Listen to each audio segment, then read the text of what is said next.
Okay, now as far as the meeting is today is, we have Ghazi Hassoun, who's going to speak with us. Interesting guy, just a really interesting guy. He's got a he's a PhD as Professor Emeritus of Physics at North Dakota State University, so you think it's cool here today. What's the temperature there today? I didn't check it, but it has been hovering 10 or 15 below zero. So I'm sure he's sort of glad to be here and not back at North Dakota State University. What's the student enrollment there? Last time I looked, it's about 14,500. 14,000? Yeah. Ghazi was born in Palestine during the British Mandate. He became a refugee in Lebanon in 1948. He holds a BS in Physics from the American University of Beirut and an MS and PhD from the University of Minnesota. So he's a pretty bright guy. And we're really thrilled to have him. He is going to be speaking today about a book he wrote, Walking Out into the Sunshine.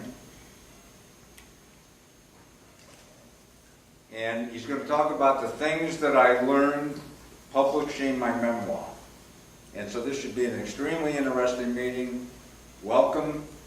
Thank you for taking this over, and we appreciate your presence. His wife, Linda, is also going to be helping him periodically.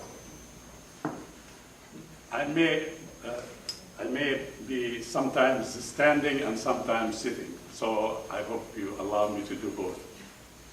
First of all, I want to tell you I am very thrilled to be invited to talk to this group. And because when we first joined this group, my wife kept telling me she has lots and lots of old family pictures. She wanted to scan them, she wants to organize them, and she needed to learn more about photography. And she heard that the Mac is the way to go. And she eventually dragged me to come here, and that has been about 4 years ago. And I have never regretted it, I should say. And I should also add that when George asked me to talk to you about the book, I was a little bit taken aback and reluctant, because I have attended so many of the sessions here, and your focus is on apps and the most recent, Mac software like Snow Leopard and Mountain Lion, and now Maverick. I said to George, I'm not going to talk about this stuff. I don't know much about it myself. He said, no, you don't need to talk about it. Just talk about how you got this book published.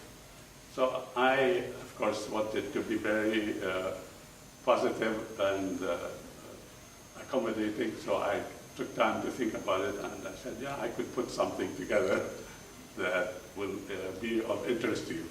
And you notice I have no projectors, no computers. It's going to be like a theoretical physics lecture. And maybe.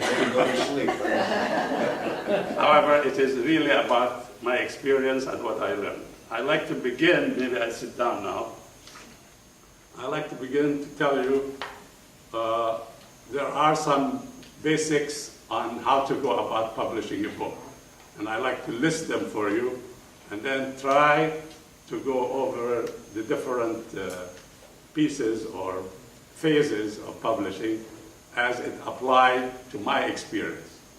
So the fundamentals of publishing involve certain fairly obvious things. First of all, you have to have a manuscript you want to publish. That's called the manuscript development. And then if you have that developed and you feel ready to do it, you look for a publisher. It can be you, and it can be the author himself. That's called self-publishing, or a professional or well-known publishing company that they have been publishing books for 200 years. Then, once you locate a publisher, you have to, of course, find the right publisher for your project. You look at what they offer services. And it turns out publishers have a wide range of services. There are those that well established and famous and have published a lot of important books are called the full service publishers. And that's you know, they give you all the things you need. You just hand them the manuscript and they will take it through the phases and, of course, in consultation with you to produce the final product, namely the book that's ready to go to the market. Do you have to give them any money at that time?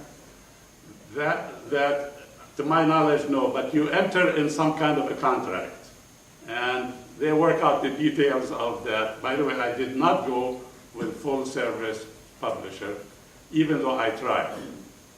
And that's a good point. But I do know you have to go into a contract before the process starts going. And then there are those that are the extreme where you get minimal services. And the most minimal of the minimal is if you do it yourself. And you can type it up and print it out, bind it together, give it a title. Yes, George? George Moyer, Ghazi, just when you talk about publishing, are you talking about a printed book or something that's digital or both or one or the other? That's a good question, and my answer really is basically simple. I understand the word publish means you make it available to the public. I take it literally. So the way it comes out, yeah. Okay. Yeah. So I take it, I take it as literally. So I mean by that. Anyhow, as I go into the details, you will understand what kind of thing I ended up doing. And then, so there's the editorial services. That means editing, proofreading, editing, reviewing, telling you what's good, what's bad about the manuscript. So these are the editorial services. And then you have to design the book. You design the cover, the front cover, the back cover, what you put on the text, and things like that.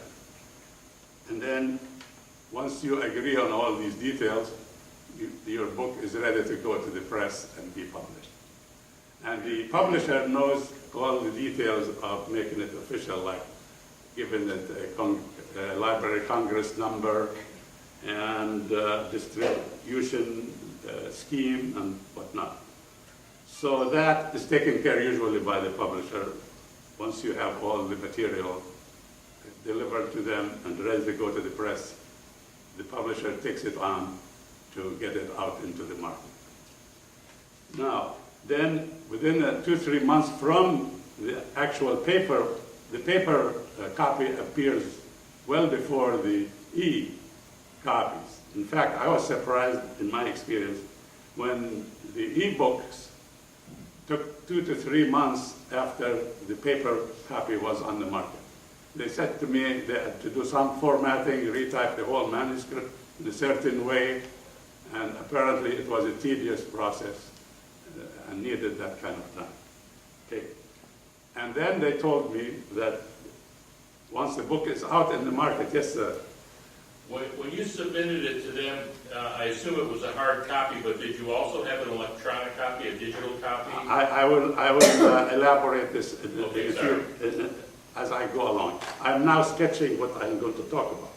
When you say they, do you mean the publisher? The publisher, that's what I mean. Okay. And then the last phase of the publishing is how you are going to get the word out and market it and promote the book, which, by the way, I am in this phase. I mean, I don't mean to say my talking to you is one aspect of it, although I have to say it is a fringe benefit. And that was never, I will be honest with you, was not on my mind when I was discussing it with George. I just felt if it is going to do any good, I'm more than happy. But George has been extremely generous with me, really. And he said, bring books and we will give it a lot of publicity. And he did the second announcement of my speech, my presentation today. When I read it, it was so glowing with praise. I said, is that me? So anyhow, okay, now that I told you the different phases, I'm going to tell you how the step-by-step, the procedures I did. I'm going to try to do all the details within 40 minutes from now and allow ample time for Q&A and very informal discussions. I'm trying to follow the example of your great leaders here, how they do their presentations. Okay, so I felt, first of all, you need to have a reason why you want to publish a book or write a memoir. And the reason for me is, as George already hinted and in his announcements, I grew up in a very unusual country at very unusual times. I was born in 1935, and there was tremendous political brewing going on. The British occupying, there was the Arab nationalist movement, there is the Zionist movement. The Arabs want free Palestine, and the Zionists want Israel, and so on. And I was in the thick of it, and I was a kid growing up and hearing, and so on and so forth. So after 1948, I became a refugee. My family lost everything, and we had to deal with a lot of challenges. I ended up, by a lot of unusual circumstances, going to the American University. By the way, if you have never heard of it, it is called the Harvard of the Middle East. And it has produced some of the most prominent leaders of the Arab world. And then I came to this country. I said, I really have to do it. But I was very involved with trying to build myself as a physicist, so I kept postponing this process until I had almost within 2 years from my retirement. And I retired in 98, by the way. I took an early retirement. Last Monday, when I heard that Jerry King, our wonderful man, also took an early retirement, I said, wow, I have something in common with him. So I took 2 years earlier than usual to start my project. I started in 97, systematically writing it. It took me, my intention was to cover the period from my birth to my last day in the Arab world when I said goodbye to the Middle East. That was in 1957. When I wrote this, it took me 4.5 years to do it. Of course, I was living normal life and doing what everybody does, like, we go eat, we go to parties, we go to weddings, so on and so forth. So I did it in my free time, and whenever the spirit moved me, although I tried to, the more I got into the project, the more I became very regular and disciplined about it. So in 2001, I had a manuscript, which I decided I would bind it myself and give it a title and give it a cover. And that was my first publishing project, which, by the way, is this. Okay? And the design of this cover was done for me by my stepdaughter, Linda's youngest daughter, who was an interior design and art major at North Dakota State University. I said, I want a young Palestinian boy walking with his older sister in the sunshine. And she said, okay, I'll draw something. When I looked at it, I said, there is nothing that looks like Palestine. But I didn't have anything better, so I said, will you use it? And I produced something like 50 copies, and I sent them over to my family. And very special friends. I didn't want people that weren't close enough because I wasn't feeling comfortable to let it go out in the real market. So that was my first. So I told you about the design. So that's when we talk about cover design, that's what we talk. Now the title went through a lot of phases. When I started writing the manuscript, I again took the most obvious name. When I sit down to write, I kind of jog my memory and what happened in 1950, what happened in 1951. So I called it Recollections and Reflections. That's how my initial title. Then I said to myself as I got a little deeper, what's recollection about what? You know? And so I said, oh, it should be about my personal experience. So I said, later I said, Recollections and Reflections, a Palestinian personal experience. I said, wow, that's a good title. Although some people told me, don't put Palestinian because that gives you a very negative image in view of all the terrorism and whatnot. I said, no, but that's the truth. So I put that in. However, when we were doing the final stages of this book, which only covers, by the way, up till my leaving the Middle East, when we were doing the final, my wife, Linda, who, by the way, I should tell you, she is a mass communication graduate.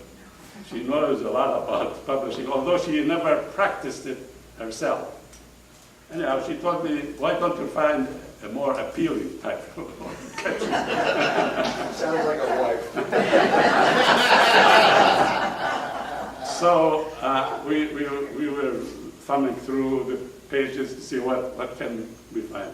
And she noticed in one of the narratives, I tell that when I was very young, at very tender age, like 3 years old, and my older sister, who was 11 years older, who used to babysit me, that I used to always throw tantrums to tell her, take me out into the sunshine. I want to go play in the sunshine. She said, why don't you do something about the sunshine? So I scratched my head and said, okay. Of course, I used to speak Arabic with my sister. And it wasn't, so I had to find the closest English phrase. So I said, walk me out into the sunshine. And we took that title, and that's where this came from. However, eventually, we found out there needs some correction or adjustment. Now, I have to kind of run through this fast because I want to make sure you get the total picture or the overall picture. So after I had this and I was happy with it, shared it with people, I realized that the ending was only when I was 21 years old, 22 years old, and the reader is going to feel left unserved as to what happens to this guy. Okay, he came to America. So I started thinking about maybe I should say something, maybe in a few pages in a chapter, I should say something about what happened to me as I came to this country. So I sat down and started writing. And before long, I found out that I could easily talk about my first 25 years in this country and how transformative and how changing to the whole fabric of my being, really. And I said, well, Palestine is fine, important, and the conflict there and so on. But what happened to me in terms of the process of getting Americanized or naturalized, marrying an American woman and from a different religion and all that stuff. So I found very rich experiences that I didn't recognize until I started writing. So I wrote another part called Part 2. That took another 4 years. And I didn't put a cover because I'm going to use the same cover.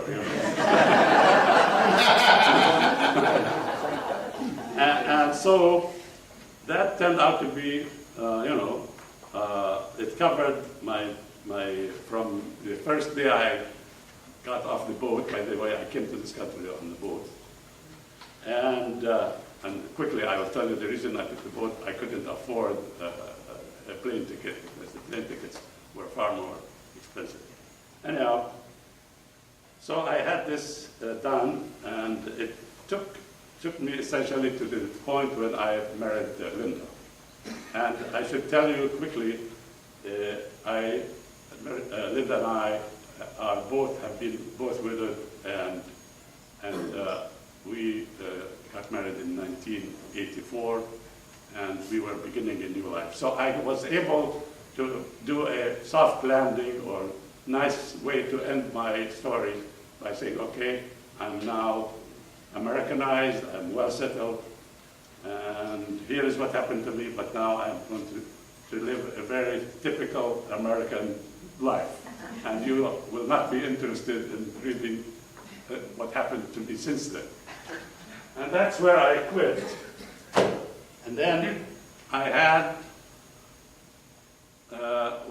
so I had these two parts, and I knew now there is enough material to have a very, very worthwhile book, and I deeply felt the book, the material, should not just stay within my family circle or my friend circle, because there were a lot of poignant events, both in the Middle East and here, that happened to me, and that I felt I owe it to my fellow man to share it with.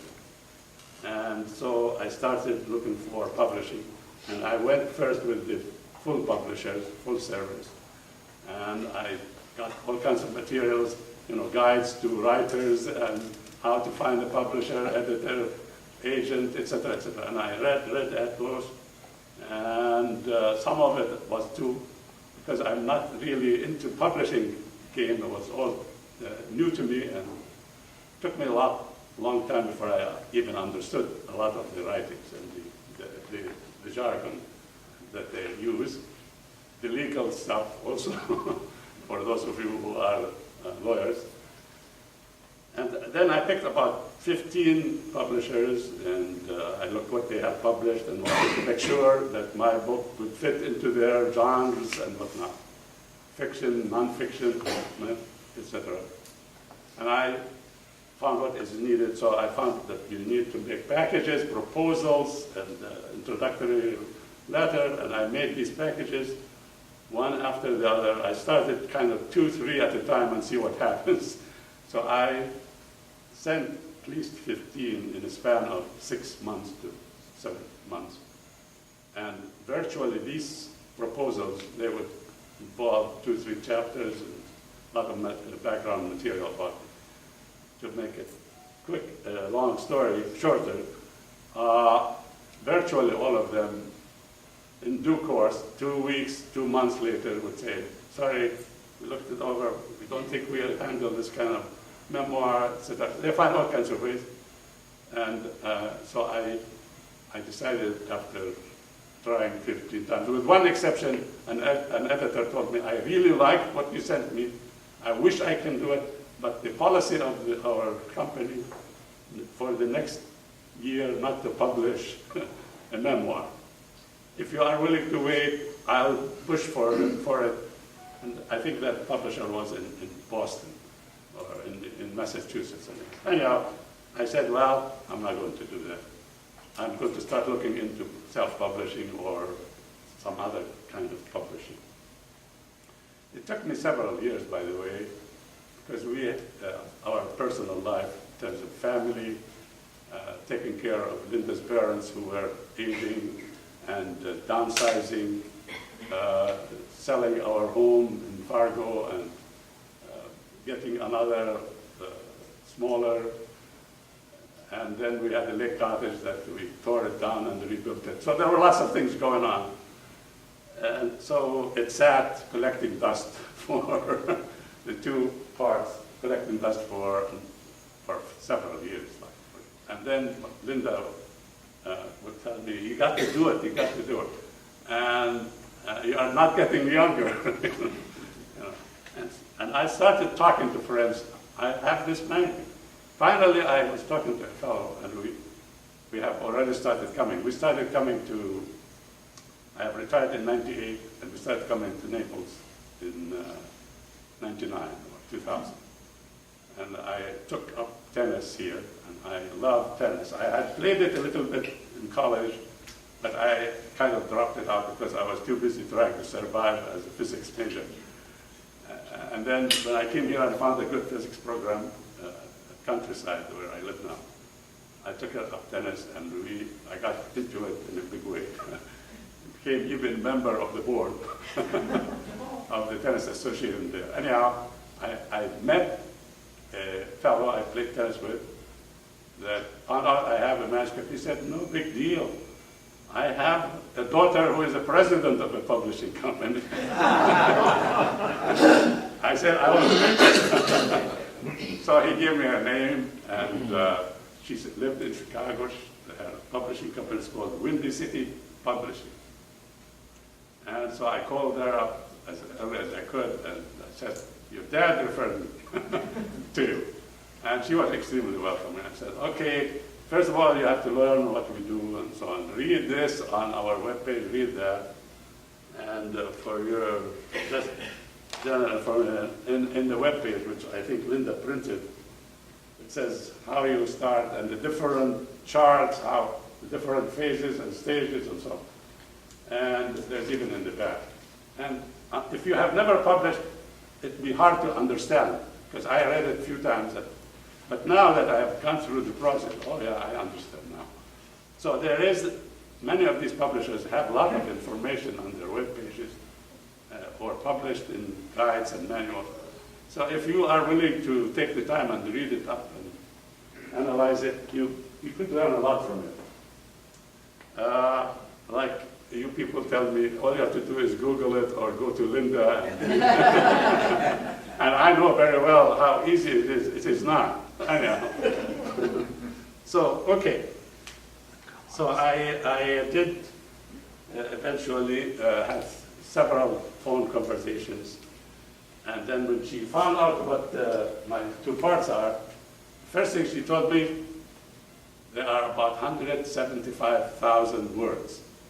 She said most books that really have a chance of selling have to be within about 100,000. She said, I mean, she said 175 if we print it in the standard size, which by the way I should tell you, this is the end product, which is 6 by 9, and this kind of page. She said it'll become to 500 pages. And first of all, you are not Tolstoy.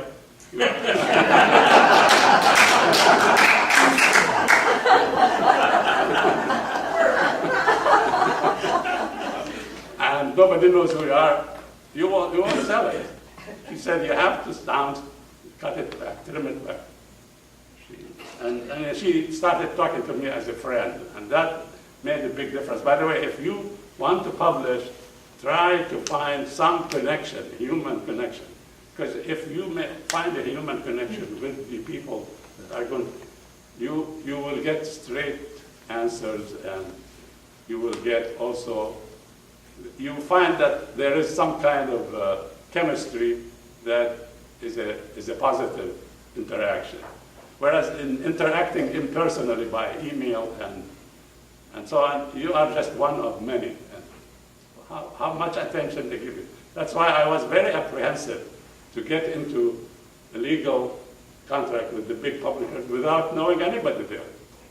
That was against my grade, especially growing up in the Middle East, which is done a lot by patting on the back and shaking hands, you know. So anyhow, so I had to trim it. I said, I looked at it and I said, okay, I will do my best. So I told her to leave me, her name is Lisa, and I may mention it down the road. So I used her first name as a quick reference. And I said, give me 2 to 3 months I need to cut. And that's, I mean, after all, this took me 10 years to write. So I worked day and night, and I used a Mac computer, by the way, so I'm happy to tell you.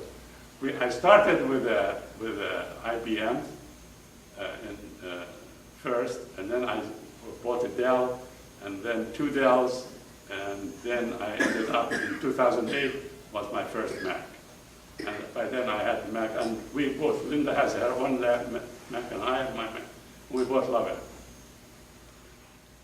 One thing I found out, which might be a little bit disconcerting to you people, is Windy City wants all the documents and all the files and so on in Microsoft Word.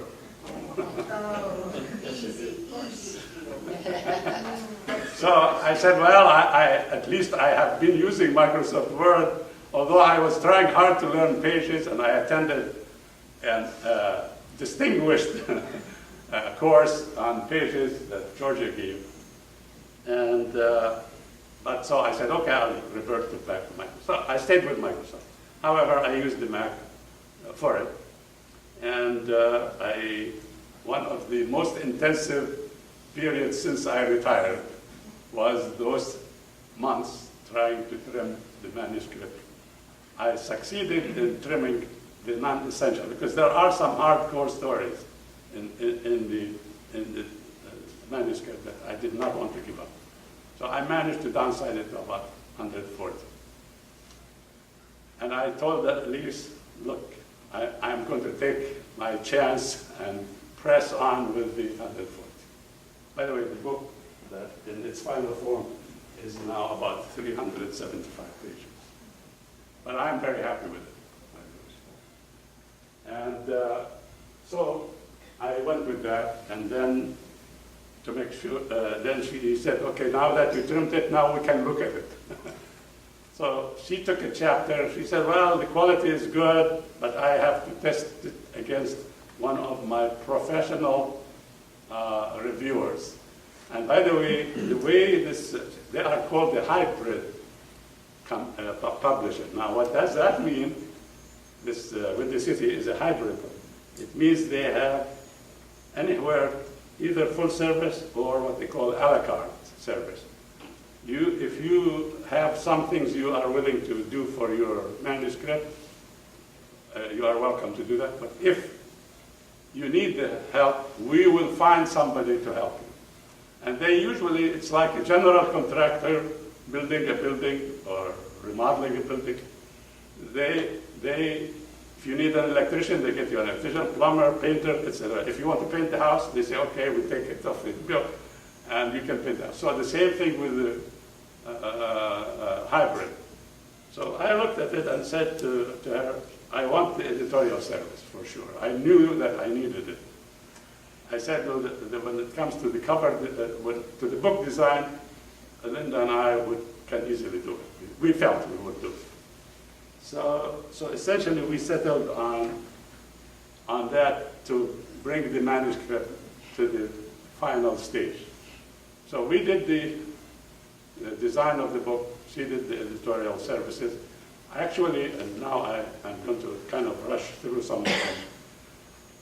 The first reviewer who reviewed one chapter, he essentially sent a report saying the chapter is not well written. And he recommended, he said, well, there are a few nuggets, but I don't recommend that's the way of doing it. So he recommended if Ghazi really wants to publish, we will offer him ghost writing.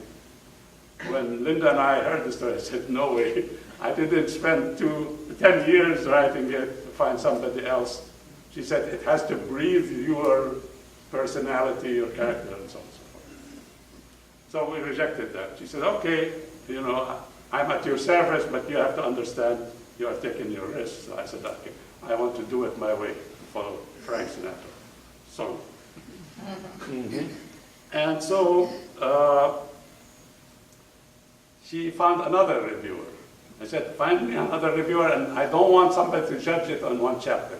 I said, let's have the whole manuscript, which, by the way, is 21 chapters. And the chapters vary in length, okay?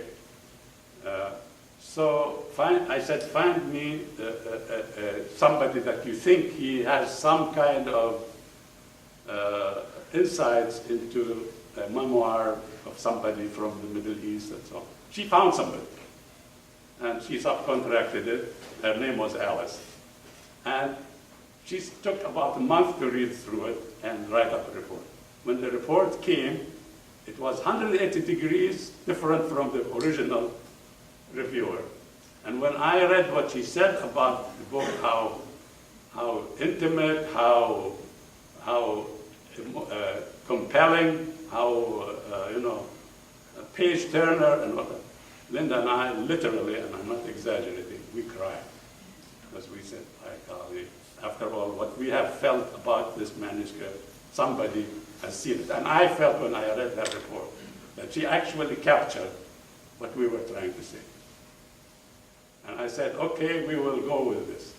We hired another, after she got the positive review, we hired another editor, editing, proofreading, and I did it with them along, and Linda and I, we were editing with the editor and review. Yes. So, Ghazi, this writing process, so it was after the favorable review, she did not do the editorial cutting at that point. No, I did all the cutting. Did you get below 140,000? No, we stuck to the 140. In fact, right now, that's about how many words there are in this. Okay, all right, thank you. So that's we stuck to it, and she said, "Okay, I mean, it is your book, and I mean, she said there are memoirs like this, but she would have preferred to be. She has written books herself, and typically, I saw one of her published books, which was fiction, but it was related to her life experience, and hers was about 90,000 words. So she was going by what she was very familiar with. So anyhow, the first, so once it was edited and proofread, and both Linda and I participated in the process. By the way, it's very tedious. One of the most tedious things to edit and proofread 380 pages or 140,000 words. In fact, the project manager, by the way, once I agreed to hire Winter City, they assigned project staff to my book, and there were several. There were first the president kept as an overseer of the project. There was a project manager. There was office administrator on the team. There was editorial services. Then there was website designer, which I hired after the book was near finishing, and there was also promotion officer. So there were 6 people, other than the ones that were subcontracted, working on the office, and it was what they call a base camp account. The base camp account is kind of a combination of what you call a Dropbox and a time machine. It's a fascinating arrangement, yes? But this time you must have some kind of a financial agreement, Okay, because the editor that edited the book must be paid somehow. of course. Now, here is the thing, that I didn't touch on this issue because I'm trying to get the other aspect of the story out, which is okay. I'll quickly tell you, since when you go, whether you go full service or a la carte, each item has a certain price tag. Like when I hired when she sent one chapter to the fellow in California, she told me his charges, what the rates are. And I said, yes, I will pay them. And so I knew what it's going to cost. And in fact, although she knew me, and she was not very strict about when do I pay, because she knew I was her dad's tennis pal. But I mean, that's the only maybe concession she made. But essentially, they demand that you pay in advance, actually. And for the most part, I paid in advance. The only time I did not, when I wanted something done in a hurry, and they have to send me the invoice. It used to be a little time consuming. By the way, now, the invoice, when I make an order, let's say I want 100 copies to be sent to me, to Naples. I can put the order, they tell me how much it is going to cost, and they will send me an invoice electronically within 24 hours, and I can pay it electronically within 24 hours. So that is, initially she sent me the invoice by mail, and it took, and thank God Linda is good with bookkeeping. She will take the invoice and send her a check. But now we do it completely electronically. It's all done within 24 hours. So the issue of payment is guaranteed before anything is done. And you know what it's going to cost. That's another thing. You know what each service is going to cost. And of course, I knew roughly, and actually Lise, the president of publishing, she told me about how much to expect before the book is out. And I knew roughly. So I felt it's worth the money. Fortunately, I will be honest with you, and I have nothing to hide. I did it just because I want to emotionally get the joy of seeing my story told. And I didn't care if I spent $30,000 on the project. And it didn't cost me that. And now I haven't made a lot of money towards my payment, but I am still singing a happy song. If you know that song. You know, the 3 wheels on my wagon, that's famous in North Dakota. Okay, yes, sir. Do you get editorial input for grammar, syntax, style, Yes, rewrite, yes. all of that? The nice thing is our reviewer, Alice, she said there are only minor stylistic and grammatical corrections. So she felt my style is all right. But of course there were some phrases like dangling participles, which I have a lot of trouble with. And maybe I should use would instead of will, and could, and might. So there were some corrections like that. But there weren't anything basic. I mean, or major, I should say. But there were lots of them. In fact, I kept proofreading till the week before the book came out. And I spent hours and hours because I wanted to get the final product as clean as possible, because I hated to see the book has too many misprints.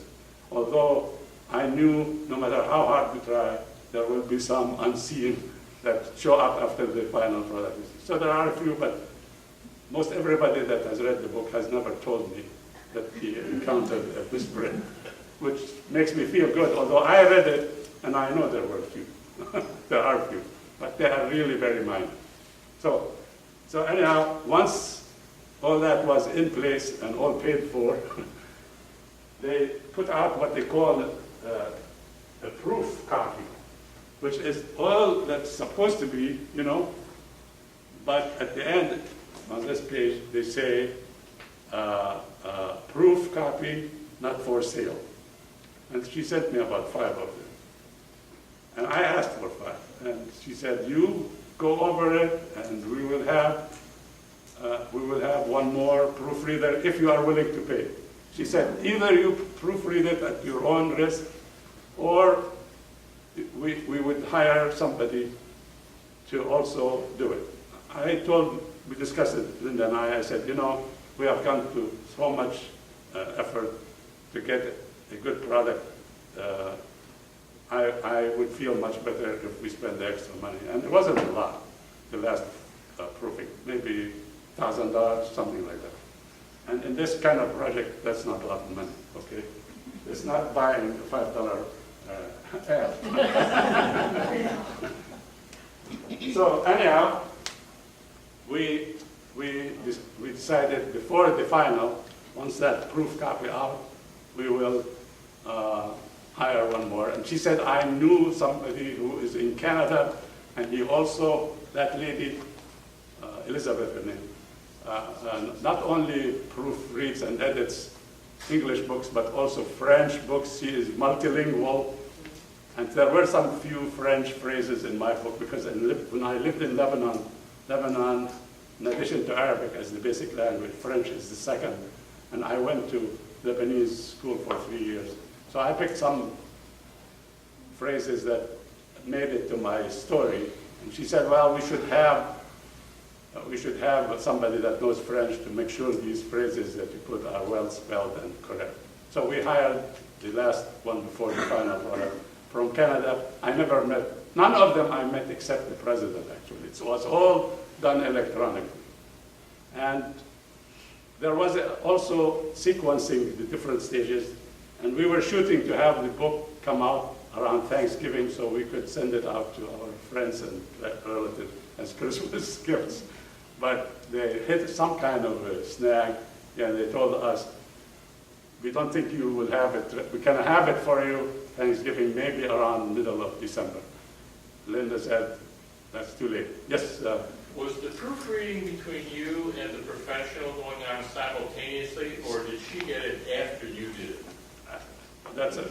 It was kind of back and forth, like 5 chapters. 5 chapters. I look at it. By the way, there is a very special, and I didn't want to get into the technical details, the software that edits, that the editor writes her suggestions on the margin with a certain color code. Right. I look at it, and I make my comments with another color code, and then Linda can look at her suggestions with a color code, and the final decision is mine. And that went back and forth. But in addition to her suggestion, I actually went through, and it was really very extensive on my part. Just, I was eager to get it as clean as possible. So there were some going in parallel with these codes, and some I actually would write them on a piece of paper and send it to the project manager and say, I didn't see those last time, please see if you can enter it. And she gave me a deadline. She said, after a certain date, I will not accept any more corrections. Yes. Because they have to, we cannot keep it, leave it open-ended. So anyhow, the project manager was a wonderful lady. By the way, most of the publishing companies in the city turned out to be women. In fact, I have not had to deal with any men within the staff, the team. There are I told you, the one reviewer that didn't like my book anyhow. So the project manager told us that she doesn't recommend that we publish it in December because in January it will be one-year-old book and that will take away from your promotion. I said, whatever you say. By the way, I tried very hard to be as congenial and friendly to these people over the phone and the emails because I knew that what they were doing was a great service to us. And I mean, if I knew them in person, I would take boxes of chocolate all the time to them. By the way, I learned that in North Dakota now. You always make sure your people that are doing services for you, you take the chocolate. Her dad was a tremendous, he was a stockbroker and he had secretaries working for him. By the way, Mitch might like to know the story. And he always was showering his people with gifts. Anyway, I couldn't do that electronically. So the book came out, and then I was sent to this promotion and marketing. And I had several sessions with her over the phone and also the website designer. I wanted to begin with to put some family pictures, centered family pictures and colored ones and maps. And they told me forget it. Because if you put these pictures here, especially if they are colored, it's going to raise the cost of the production of the book significantly. And they told me, if you want those, if you strongly put them in a website, which I did. And I worked with a designer and also the technical designer. There were two of them, one kind of overseer and one that did the actual computer design. And there is a website with it, and I have about 10 photos of family, my parents, my childhood, until I got married, my first marriage. And so if you ever decide to look at the website, you will see some of these pictures. Okay. So the last thing I will tell you before I completely open it for Q&A, the lady that the promotion. She told me, you have only done the easy part. That really scared me. I visited her, I said, what do you mean? Her name is Kristen. And we got some laughs, of course. We got to know each other over the phone and became friendly. So I tried to always put some light moments in the exchanges. I said, I spent a good deal of my life. What do you mean? She said, well, there are thousands and thousands of books published every year, and if you don't go through the process of promotion, if people don't know about the book, they're not going to buy it. It's just that simple. So in due course, her messages began to sink in. By the way, I am a rather stubborn person, and ideas and new ideas don't easily sink into me. That's one reason I have a hard time with all these apps. So I like to roughly tell you what she told me, and I thought this is a way to kind of open it up. She said, the objectives of the promotion is how to get the word out about the book, bring and raise awareness, familiarity of the book, and why it should be read by whom. Local, national, even international. Some of the tools, websites, sales sheets. I do have sales sheet, and I can show it to you. Where are the sales sheets? Oh, okay. Yeah. Anyhow, there's the sales sheet. And I think I know where it is. Okay. I'll find it. Yeah, here it is. This is a sales sheet. It costs, by the way, $1 to produce. Okay. And it has something about the author and the book. And that you can, give it to places. Okay. And then we said bookmarkers, when somebody buys it, you should give them this. And this is full of information, how to get the book in different forms or gift it to people, etc. So these are the tools. Then you should, when the book came out, we gave a big reception at Countryside, where we live now. And we invited all my friends and neighbors. And we had like 150 turn out to the reception. And about 50 books were sold in one afternoon. That was my best event. Of course, I had a lot of goodies for them, too. And then, so receptions, talks, and I have taught in North Dakota, too, and Minnesota, by the way. We live right on the border between North. So when people say, where are you from? We say 1 foot in North Dakota and 1 foot in Minnesota. And we have lived almost equally between the two states. So I give talks in Minnesota and North Dakota to churches, to book clubs, to social clubs, and book signing. And of course, North Dakota State University has copies of my book. University of Minnesota has copies. The American University of Beirut has copies. University of Michigan, I did postdoctoral research at the university.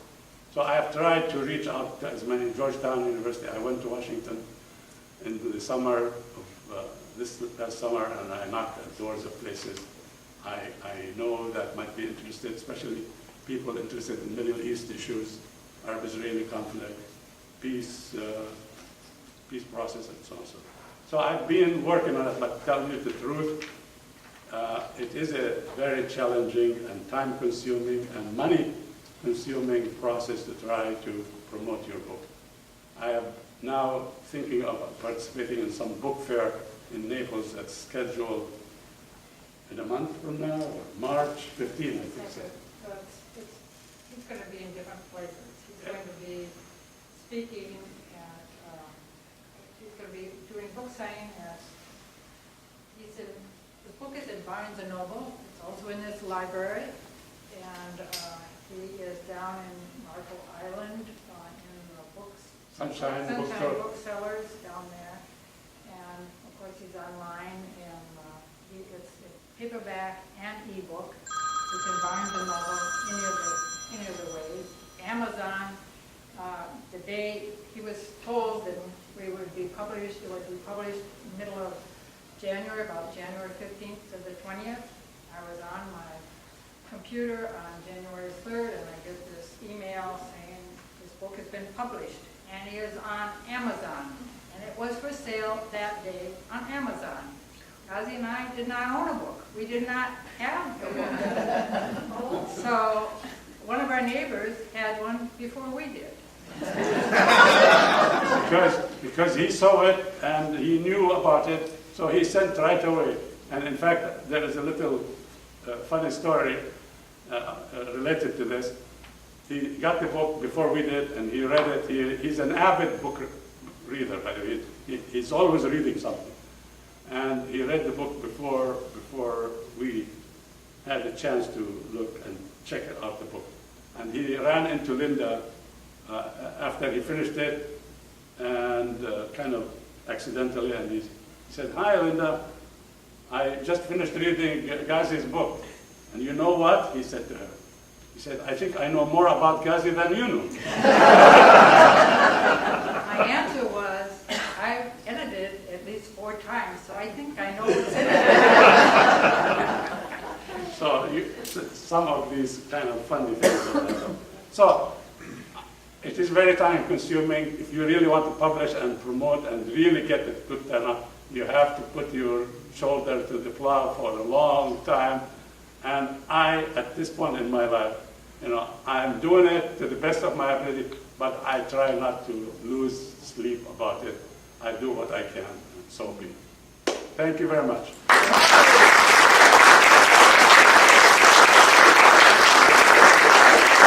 you have any here for sale today?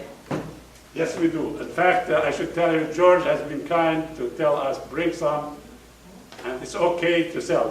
We know this organization is not commercial, and I definitely don't want to abuse your, because Linda and I think the world of the Mug crew and the people here. But if you decide, and he gave me the green light, we will do it.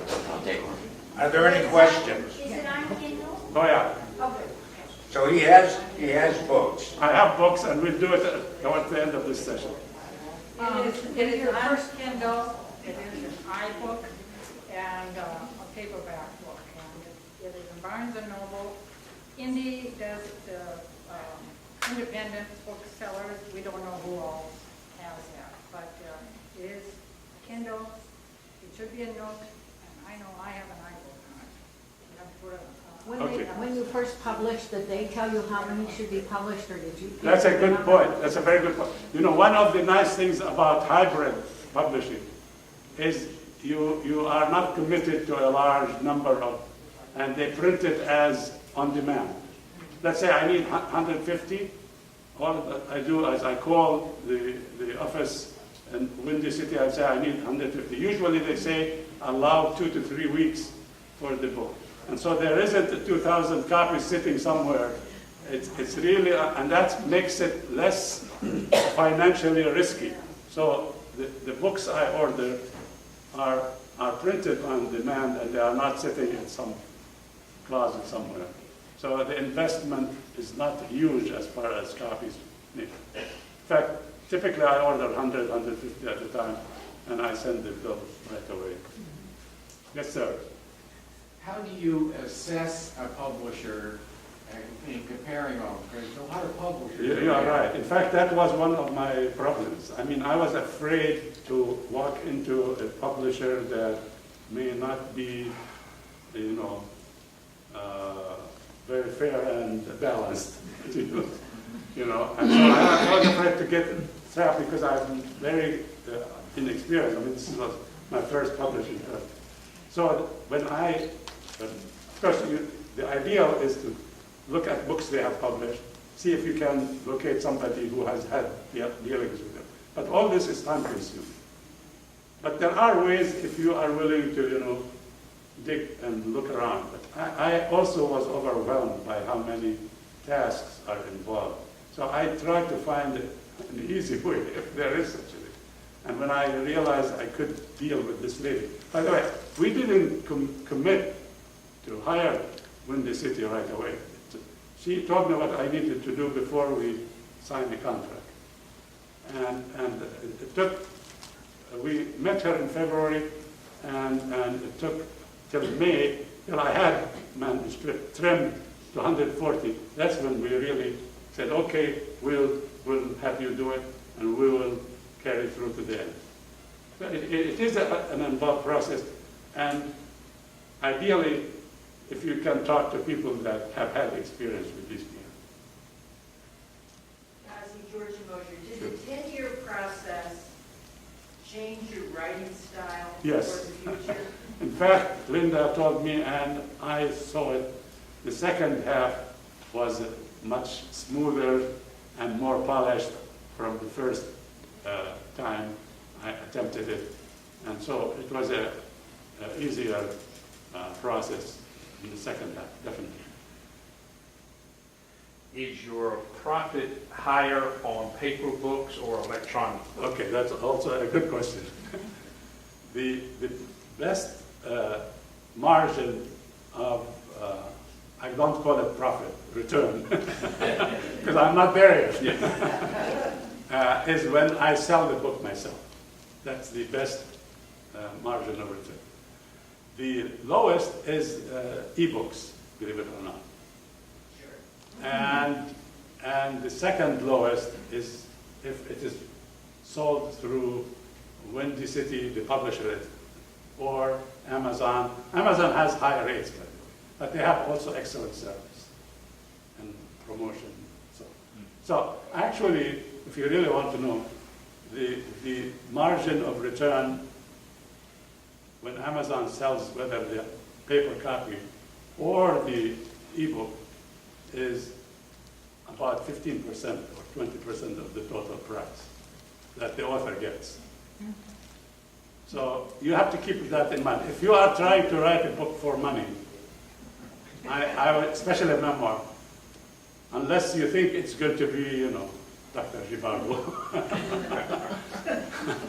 These are some of my favorite stories, I would say don't do it because you feel strongly that it should be done. Although there are people who have made, I have heard stories of people who have published books, and they were so avid, and they knew or they were working hard to promote and they got it to catch on fire, they say, catch on fire. So if you can do that, then you could make fortune. But I'm not pinning my hopes on that, really. I am not. Although I think the book is very worth it. Yes, sir. Ghazi, I'm John Sabersi. Sure. First of all, thank you for sharing this process with us. It was very illuminating. A couple of things. In generic terms, could you give prospective authors approximate cost, not your cost, but what it looks like in terms of dollars? And also, once the book is on Amazon, it's like having your name in a phone book. How does, like your marketing person was talking, how does you, the author, get people to know, outside of your circle of friends, to buy your book versus someone else's? Well, I was also, I didn't get through all the recommendations, but I was told to get active in social media, Facebook, LinkedIn, and Twitter. And I have Facebook. You can, if you look up my Facebook page, you'll find my name and the book and a little bit something. My grandson, by the way, who lives in Wisconsin, when the book came out, he would not wait till I send him a complimentary copy. He ordered the book and he read it. He is an English major at the University of Minnesota, by the way. A very unusual kid. And he, as soon as he read it, he put a whole paragraph about Grandpa Ghazi wrote his memoir and put my picture on it, and told his friends on Facebook what the book is about and said, you should go and buy it. Another cousin did similar things. So there are some channels, but as of now, I have not seen it go to beyond, acquaintances and friends to a significant level. Now, there are people buying it that I've never heard of them. I mean, I get occasional emails. I read the book, and somebody wrote me, in fact, a few days ago, email, said, I downloaded the book in July, and I didn't get to read it until finished reading last week. And he said to me, boy, did I enjoy it, and I wish I did not wait this long to read the book. And I've never heard of it. Tell him where he was from.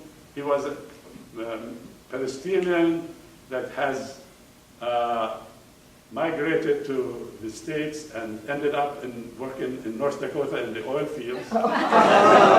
He said, I am your neighbor, too bad we have never met. And he said, I'm retired now, and I live in the United Arab Emirates with my grandchildren. Apparently he's sick. And I was very touched by his email, and right away I sent him, I am so happy to hear from you, and I am thrilled to know you enjoyed the book. By the way, another thing that I would be happy to share with you, the most gratifying thing for me now about the book is when I run into somebody or hear from somebody that he has read the book and found it enjoyable or found it beneficial or something. That to me really thrills me to a great deal. And costs? Huh? Projected costs for a new book. For What could a new author expect to be outlaying? I was ready, I told you, I was given an estimate, and I don't want to get into the actual dollars and cents, but I can tell you right now, my cost so far is in the range of between $7,000 to $10,000. I actually don't know the exact figure, which I feel is a good deal. It's a cruise, for a couple cruises. Yeah. Yeah, of course, that doesn't count all the labor. And your costs. When you buy something on Amazon.com, once you sort of commit to the purchase, the page will give you suggested other things. Yes. Are you tagged in such a way to other memoirs? I have not. In other words, can you get them to do additional promotion by putting your book into some sort of group that gets brought up on other pages when people are buying other things? It may happen. I haven't seen it happen. But Do you have any control on that? Here is what might work. Like if I go and I didn't do it deliberately, but I did it once. I'll tell you how it happened. If you read some of their, or look at their publications, and you pick a book, if you buy it from them, and then you decide you want to review it, then you send a review. I mean, I have actually, it happened to me in one book, a book written by an Israeli, that I found a book called The General's Son. I don't know, anybody heard of that book? It's really a very wonderful book. I recommend it highly if somebody wants to understand the Middle East problems. And I liked that book so much that I bought it and I reviewed it. My impression, and it is still something happened only in the last few weeks, my impression, people, if they see you reviewing a book, that gives you more visibility. And if you show, and I said, when I reviewed it, I signed it, Ghazi Hassoun, author of Walking Out into the Sunshine. So people, by the way, that book is very popular and has sold many, many, many copies. When they see that I have reviewed it and I am the author and I have an Arabic name, they say, oh, we need to see the other side of the story. So that can work. Although I'm still at the beginning and I'm not sure I want to, I don't want to play games. I want to do what I think is honorable. Yes, ma'am. Bernadette, I'm not going to publish a book. My interest in history has gone back because I tried to find out when my grandfather came from Poland. Yes. And I just want to put this down for my kids because they're not Yes. interested right now. When they get to my age, Yeah. I won't be here, and Yeah. they'll have something. How did you collect your ideas? Did you write paragraphs or did you write just... Okay. First of all, let me, before I address the immediate issue you raised. Anybody who has any desire to write should sit down and write, because it is cathartic of the high order. I mean, I felt a big load lifted off my back when I put all the experiences I had as a refugee in Lebanon and as a youngster in Palestine. When I put it, I felt like it's off my back. So it is cathartic, even if only your immediate family reads it. That's one thing. The other thing is, I mean, people have asked me, people who have read the book, many of them, in fact, was a very frequent question. How could you remember all these? Because in fact, George, I don't know if it's okay for No, but I was thinking about that question. Yeah, George read the book, by the way. And I was very grateful, and he also reviewed my book, which was also, he gave me 5 stars. And so, so let me say, I mean, I don't know, but the experiences I had must have been so seared in my memory that I would say 80% of what I wrote, I could recollect myself. Did they come out as you were writing them? Yes, yes. Okay. And sometimes I write it, I used to write page at a time, 1 page here. And then after I write it, I print it, I pass it to my wife, I say, Linda, look it over, does it make sense? Do you see anything else? And I did it really piecemeal, page by page by page. Typically, I could write 1 page or 2 pages a week. And then I would bounce it off of her, and we go back and forth, and then we finalize it. And it was a fun process, in fact. And I didn't, in fact, now when I look, even my own brother, by the way, who is mentioned frequently in the book, he said, how could you write such a long treatise about our life? Is it worth that much? I mean, to me, that was a little bit disconcerting. My own brother, first time I gave him a copy, he threw it on the floor of the car. I said, this is my book, what do you mean? So, you know. Well, he's a brother.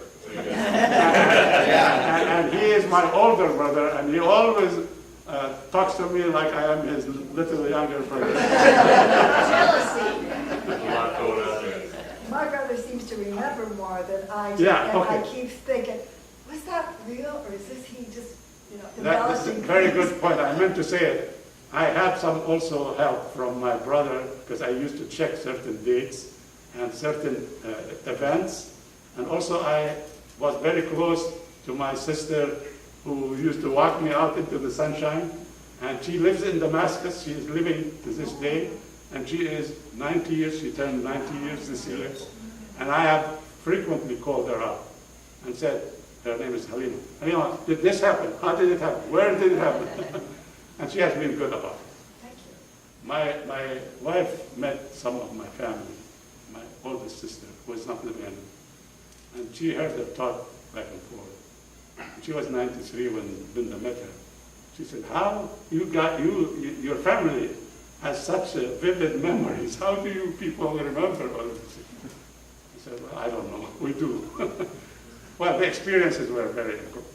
My own experience of writing anything is it's very difficult to keep track of all the versions and drafts, etc. Yeah. Did you have some key? You want to, first let me say, I am very impressed by how NMUG group keep the paperwork in control. And I give a lot of credit to Mr. King here. I mean, it is very challenging to me. What I do now is whenever I write something, I put a date. And the date has been my most reliable. Of course, the title, but the title you forget. But if you put the date, like right now, I have made notes. By the way, I wrote most of my speech. I should tell you, just for the fun of it. This is not typed, 16 pages. So almost everything I told you is in here. And I called it, the way it is filed, talk 1 2914 mug group. Yes. So this way, when I look at it, I know exactly what the material. I printed it here in case I lost track or my train of thought, then I can dig it up. Yes, Mitch? Would you be so kind to post some links to your Facebooks and to the Amazon site and any other things that would be pertinent on our discussion board? I will gladly do that. That's a good Thank you. suggestion. I will gladly Thank do you. that. I will gladly do that. Yes? I have a follow-up question. Did you do each chapter in their own Microsoft Word file? Did I do again? Each chapter in a separate file? No. You just kept going? I called it Ghazi's story. And first, it was Ghazi's story. When I went to part 2, I called it Ghazi's story 1. And then Ghazi's story 2. But the manuscript, the file was chapter 1, chapter 2, chapter 3, and the chapters were had titles. And in fact, the original manuscript had a lot of subheadings. In fact, I will show you quickly without taking much detail. For example, I just take this chapter here. Let's see. This is a good one. Chapter 5. This chapter has 1, 2, 3, 4, 5, 6 subheadings. And so if I want to know what happened to me when we left Palestine, I could go to that subheading. I didn't want to write an index, by the way. And the editor told me memoirs generally don't have indexes. And they were trying to simplify my job.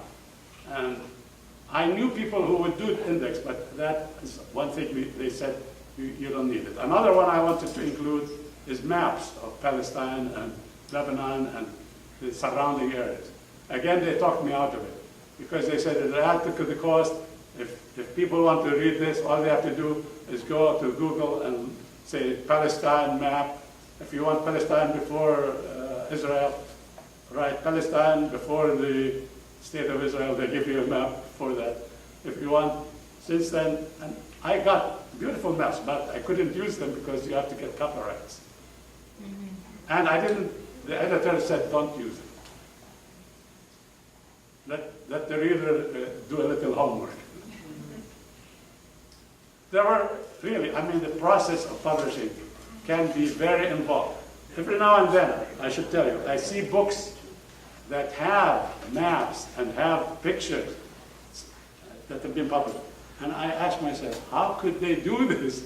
And then if you dig deeper, you find it is financed by a big grant from some major foundation. And I was self-supporting. The Ghazi Foundation.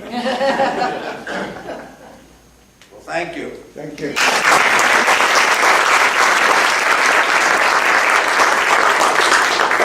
If you want a book, we'd be glad to give you one. That was terrific. Thank you.